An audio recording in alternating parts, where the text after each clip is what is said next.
Buenas tardes a todas las personas que nos están viendo en directo desde sus casas, aquellos que están yendo a buscar a sus hijos al colegio, quienes se encuentren en su horario de colación. Muy buenas tardes. Nos encontramos hoy día, martes 25 de noviembre, con una temperatura de 21 grados, mayormente soleado. Y el día de hoy tendremos una máxima de 22 grados Celsius y una mínima de 14 grados. Bueno, pasando a los acontecimientos de hoy en día, nos llegó una nota. Sí, nos llegó una nota de nuestros periodistas, la cual habla de una tal historia de una biblioteca del Faro.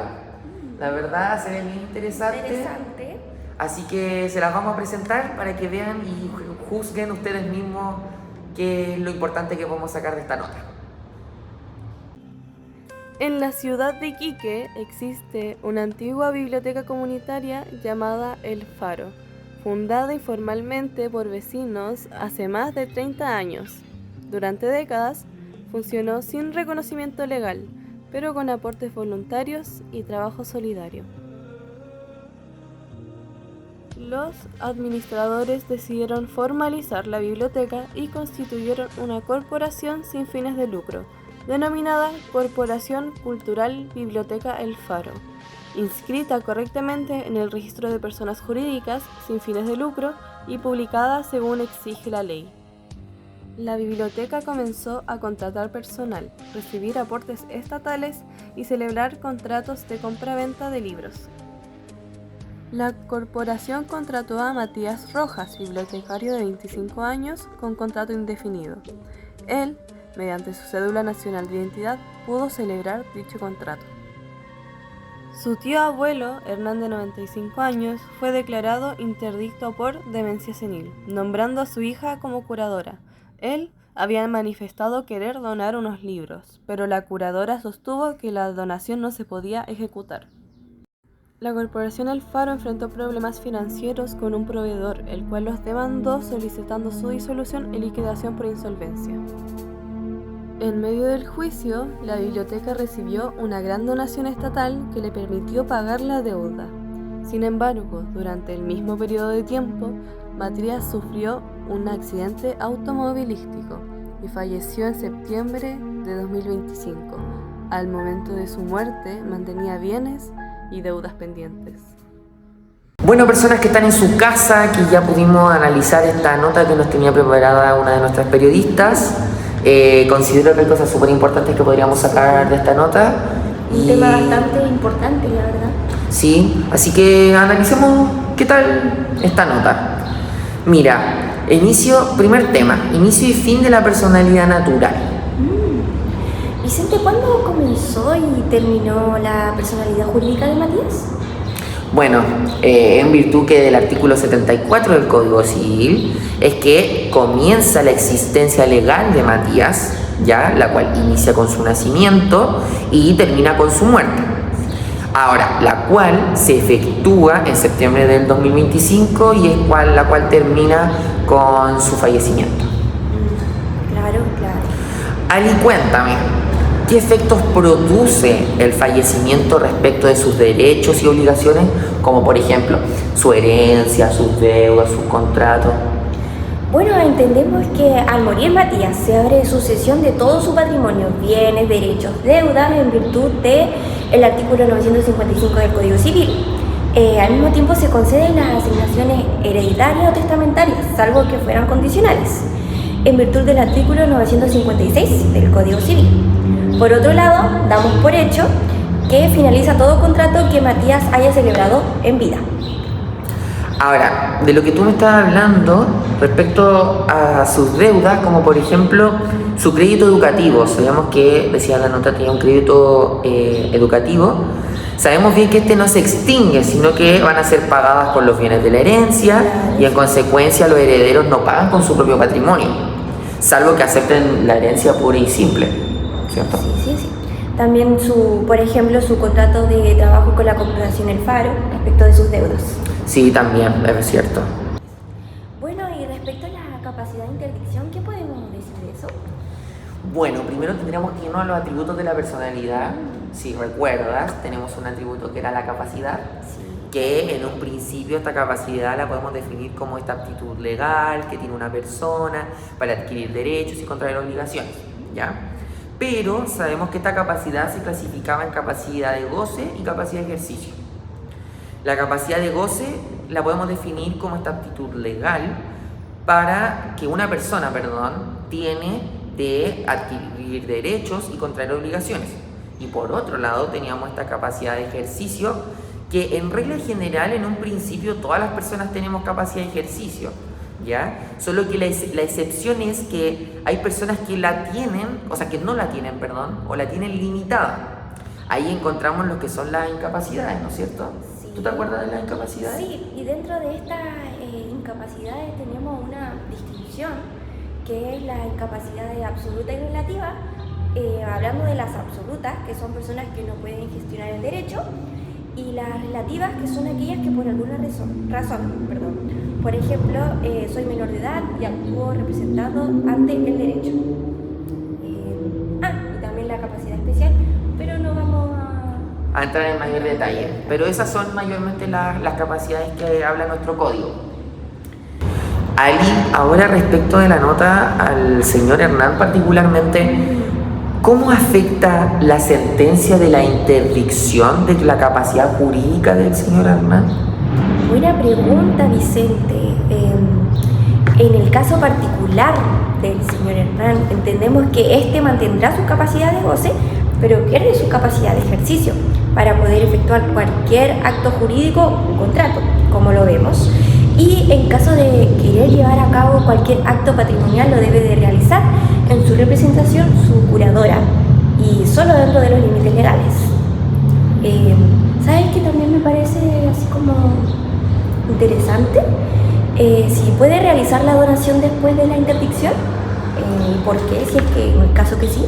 Uy, buena pregunta, porque la nota decía que él quería donar unos libros, ¿no es cierto?, a la corporación.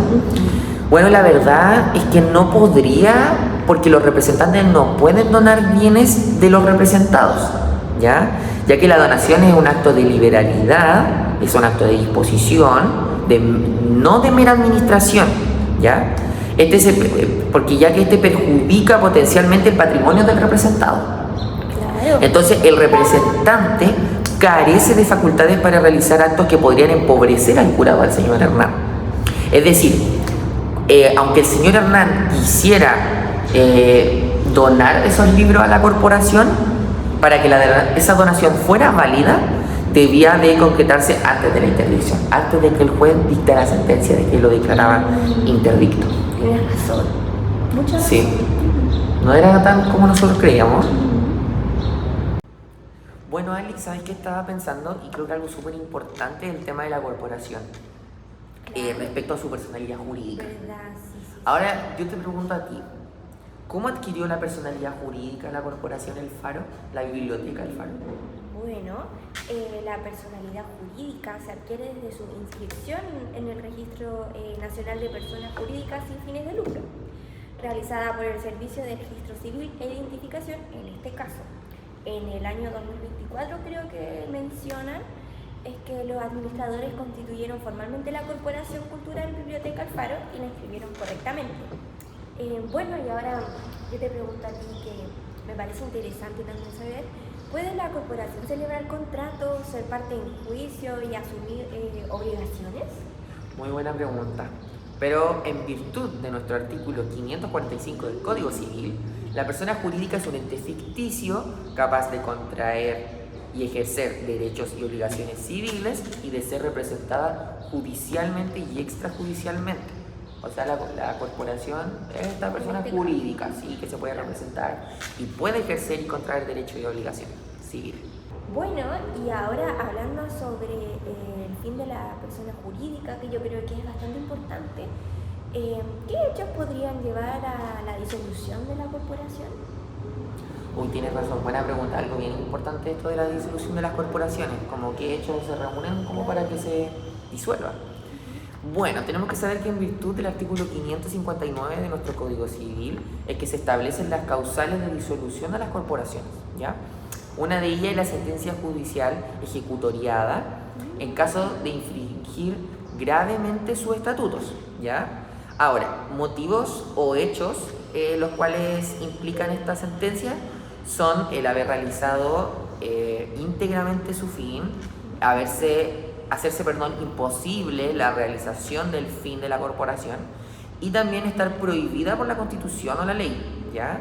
Ahora, otro caso de disolución acordada por la Asamblea es que el vencimiento del plazo, si lo hubiera, y otras causales estatutatorias o legales como sanciones de la ley 20.393. En este caso, el proveedor pidió la resolución por insolvencia de la corporación, lo que se enmarca en la causal de imposibilidad de realizar sus fines, ya que la corporación no podía cumplir con las obligaciones ni seguir funcionando de alguna manera. Claro, tienes razón. Ahora, algo igual súper importante que tiene que ir de la mano con esto, Ali, que te quería consultar, es que la deuda y posterior pago alteran el proceso judicial de la posible disolución. La verdad, buena pregunta. Yo creo que sí lo altera. La disolución solo procede por sentencia judicial cuando concurren causales legales vigentes al momento de decidir, especialmente por la imposibilidad de realizar los fines o la infracción grave de estatutos, hablando del artículo 559 del Código Civil, si no me equivoco, y si la causa que motivaba la solicitud de disolución desaparece, el fundamento jurídico de la acción se extingue, en este caso, viéndolo referente en el caso de la corporación que estaba en riesgo de disolución porque no podía cumplir con las obligaciones, pero recibió una importante donación estatal, la cual pagó la deuda y solucionó su insolvencia, lo que significa que ya no existe la causal de imposibilidad de realización del fin. La situación que justificaba la demanda deja de existir, el tribunal no tendría base para decretar su disolución porque las causales deben ser actuales y efectivas al momento de dictar la sentencia. O sea, en pocas palabras, se pagó la deuda, se solucionó la insolvencia y es como si nunca hubiera pasado nada. Tal cual. Interesante. Bueno, pasemos al atributo de la personalidad del señor Hernán. Ya, el primero que encontramos es el nombre, que, vuelvo a repetir, es identificado mediante su cédula de identidad, lo que le permitió contratar y abrir cuenta. Por ejemplo, solicitó un crédito educativo, por ejemplo. Claro, verdad, sí. Domicilio, que no se especifica tampoco, pero naturalmente posee uno y necesario para la declaración de interdicción. Buen punto. Después teníamos el estado civil, solo que en este caso no se menciona, pero se podría inferir, pero igual sería difícil. Sí. El patrimonio posee bienes, como la colección de libros patrimoniales, que él tenía la intención de donar. Al ser declarado interdicto, su patrimonio queda bajo administración de la curadora. Pero podemos hablar de eso. Un buen punto. También tenemos la nacionalidad, que se podría inferir que era chilena, aunque no lo menciona expresamente el texto. Sí. La nota, no lo especificaba. Y en otro punto también, Ali, la capacidad. La capacidad, sí, referente a lo mencionado, Hernán tiene capacidad de goce, pero no de ejercicio, ya que al ser declarado como interdicto no puede ejercerlos por él mismo, sino por el curador. Buen punto. Y ahora, Ali, pasemos al tema de la corporación, a los atributos de la corporación. Sí. Bueno, en primer lugar tenemos el nombre, que desde su inscripción legal, como persona jurídica sin fines de lucro, la cual se llamaba Biblioteca El Faro, ¿no es cierto? Sí. Después, ¿qué otros atributos, Ali, tenemos? El domicilio, ¿Ya? que es donde funciona la biblioteca, en este caso. El patrimonio. Ya, sí, también. El patrimonio también, en este caso específico, vendrían siendo los libros, los aportes estatales que esta corporación recibía, las donaciones, perdón, y los bienes que esta adquirió. Igual tenemos la nacionalidad, ¿ya? La nacionalidad, era chilena, nacionalidad, Claramente, sí. por haber sido constituida conforme a la ley chilena. ¿Y cuál es el otro, Ali? Por último, creo que es la capacidad, que sí tiene capacidad de goce, pues puede ser titular del patrimonio y obligaciones, como la deuda con el proveedor. Bueno, pudimos analizar hartas cosas importantes respecto de esta nota. Yo creo que a todas las personas que están ahí en su casa van a poder tener hoy un poquito más de asesoría jurídica. Y debe ser interesante también saber de todo esto, porque no solamente estamos mencionándolo, sino que también aprendemos mutuamente. Sí. Y no tienes que ser abogado para saber estas cosas. Bueno, y antes de terminar esta nota, este caso, no se nos puede quedar en el tintero el tema de los atributos de la personalidad. ¿Verdad? Así que yo creo que podríamos empezar a identificar los diversos atributos que tiene, en este caso, Claro. Matías, Hernán y la corporación. Claro, me parece. Ya. Primero vamos con Matías. Matías, sí. Ya, el primer atributo que podemos encontrar es el nombre, ¿cierto? Que este es identificado mediante su cédula de identidad, lo que permitió contratar y abrir cuentas. Claro. También tenemos el domicilio, que no se indica expresamente, pero tiene domicilio por el hecho de trabajar y residir en Chile. Buen punto. Otro que podemos encontrar era el estado civil. Ahora, en la nota no recuerdo que se mencionara el estado civil de Matías, pero sí sabemos que este consiste en estar soltero, casado, entre otros. Todo adulto lo posee. Sí. Claro. Su patrimonio también debemos reconocerlo, ya que tenía bienes, en este caso cuenta bancaria, los libros, tenía deudas, que tú lo mencionaste. El crédito educativo. Claro, sí. Y al fallecer todo su patrimonio pasa a su herencia.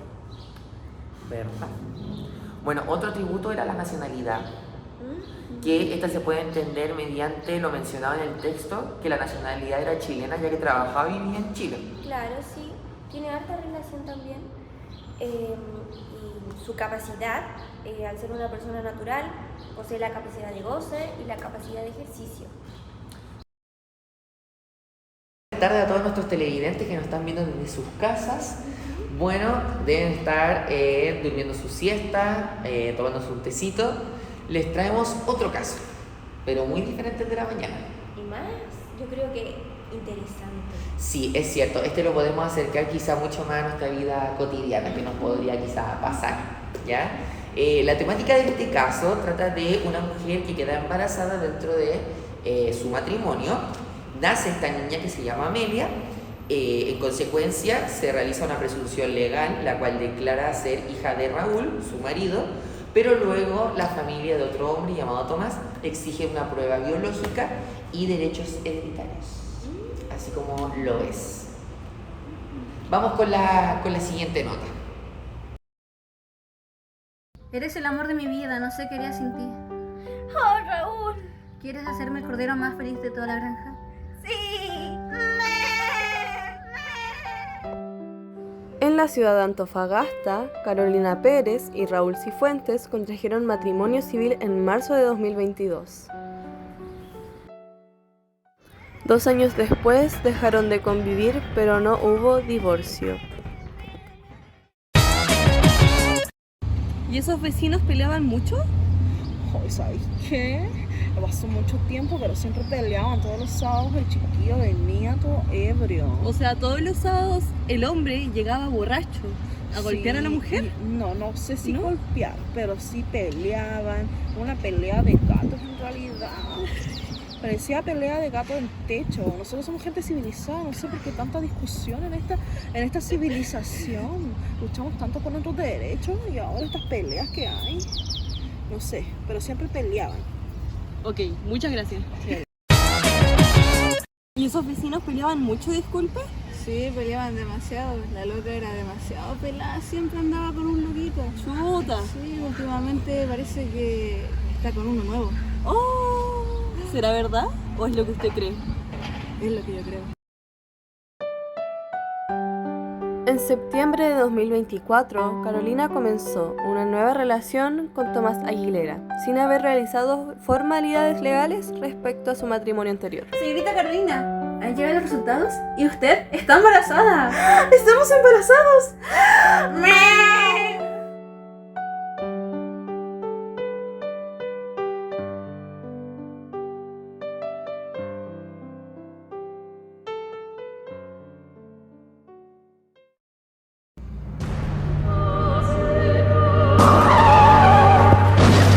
Tomás fallece cuando Carolina tenía 6 meses de embarazo. La familia de Tomás afirmó que la hija que Carolina esperaba era de él, por lo que el bebé debía tener derechos hereditarios sobre los bienes del fallecido.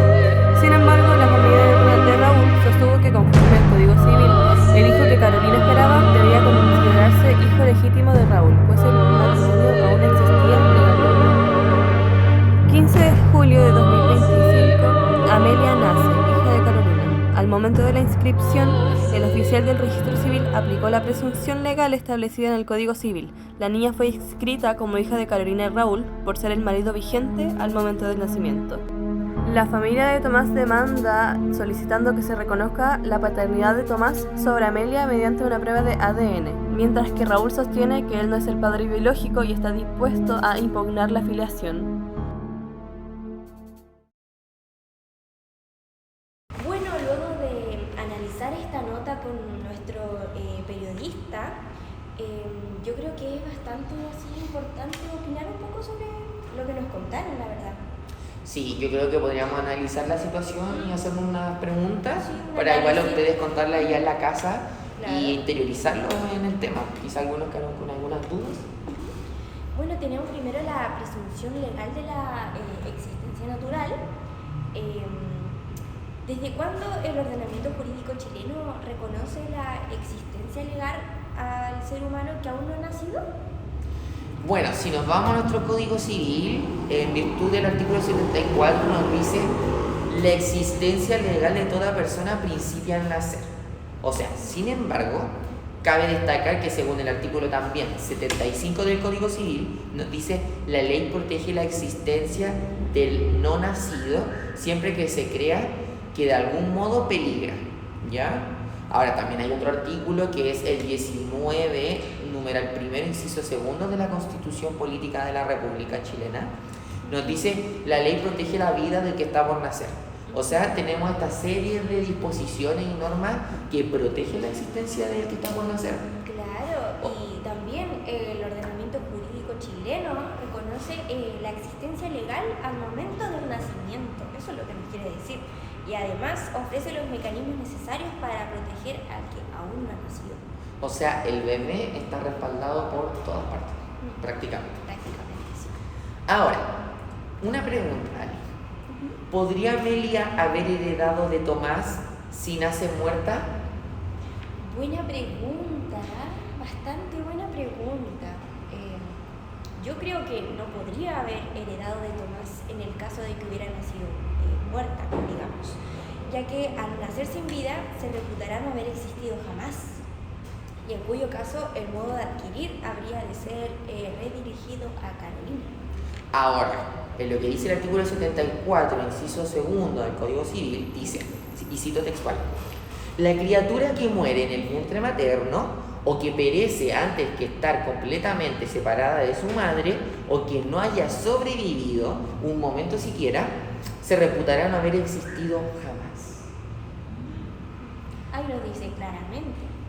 Ahora, el otro artículo también súper importante es el 77 del Código Civil, cito textual, y si el nacimiento constituye un principio de existencia, entrará el recién nacido en el goce de dichos derechos, como si hubiese existido al momento en que se defirieron.